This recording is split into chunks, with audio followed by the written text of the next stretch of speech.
Today I want to talk about one of the oldest points of view, omniscient point of view.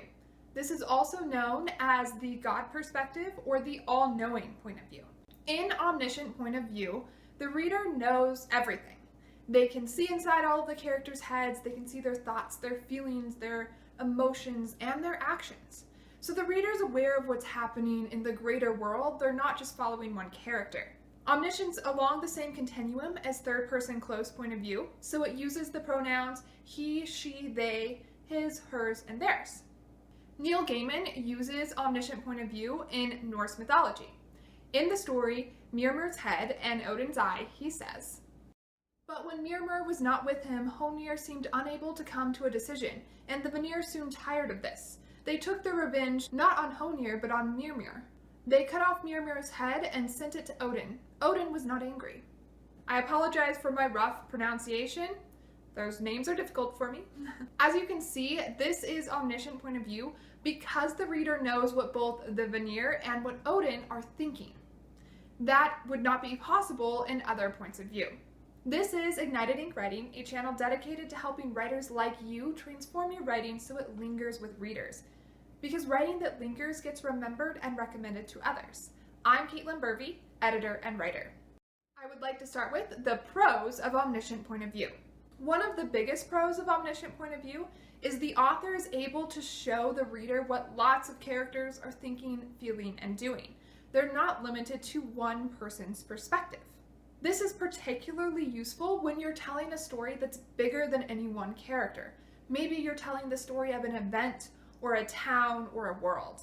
You don't have to pick a single character to be the lens for your story, and your readers can be aware of things that the main character isn't. Omniscient point of view also provides the opportunity for dramatic irony. This is created when the reader knows things that the main characters don't, and so the reader knows they're in danger when those characters don't know that. This happens a lot in horror movies when you're thinking, no, don't open that door, because you, as the viewer, know what's behind that door, but that character doesn't. Another benefit to omniscient point of view is the ease in revealing backstory and world building. In other points of view, you have to come up with a reason for the reader to be triggered into a flashback in order to reveal their backstory. In omniscient, you can just straight up tell them, because you're not pretending to be that character. The same thing goes for world building. You don't have to invent a reason for the characters to interact with the world in a way that teaches your reader something. You can just tell your reader.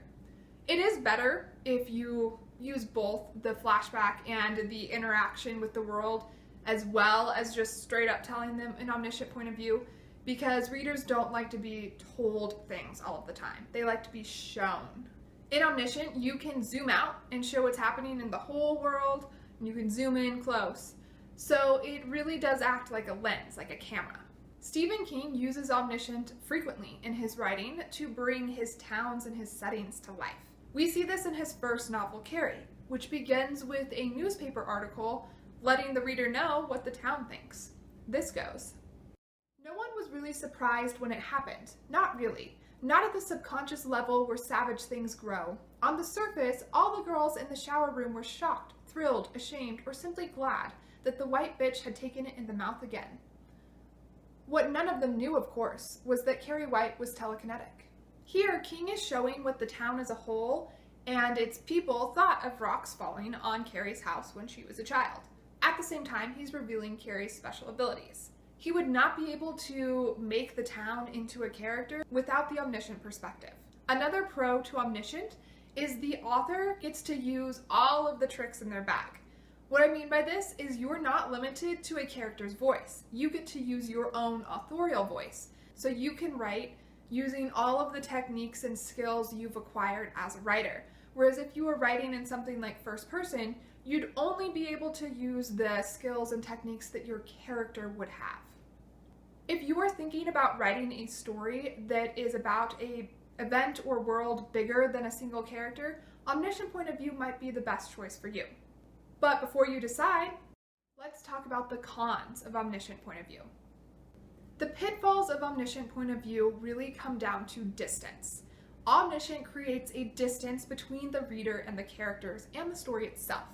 And this is what can be really off-putting about it and what makes it so challenging to pull off.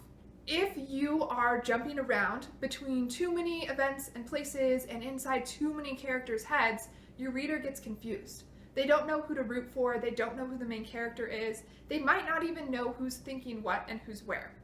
This can often be called head hopping.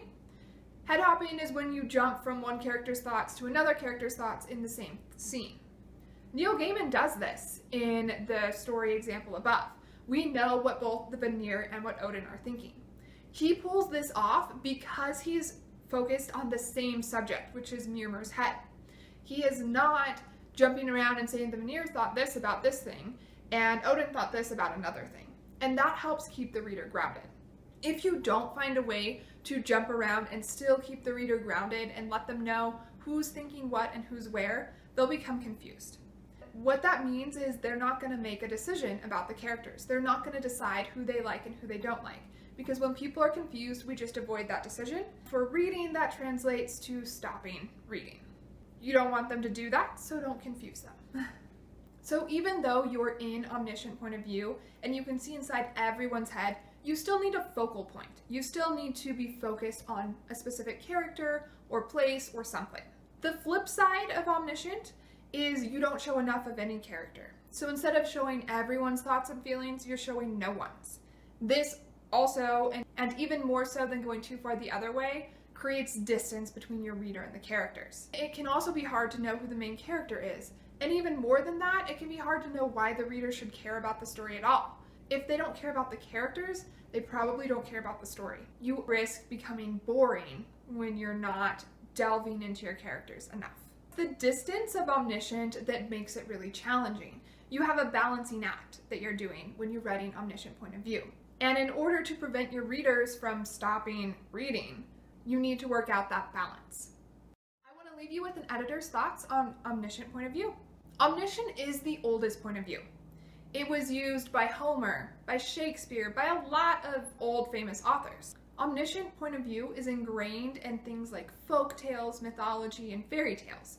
You get that bigger picture, you can see what lots of characters are thinking and feeling, and the point in these stories is sort of the distance and the archetype.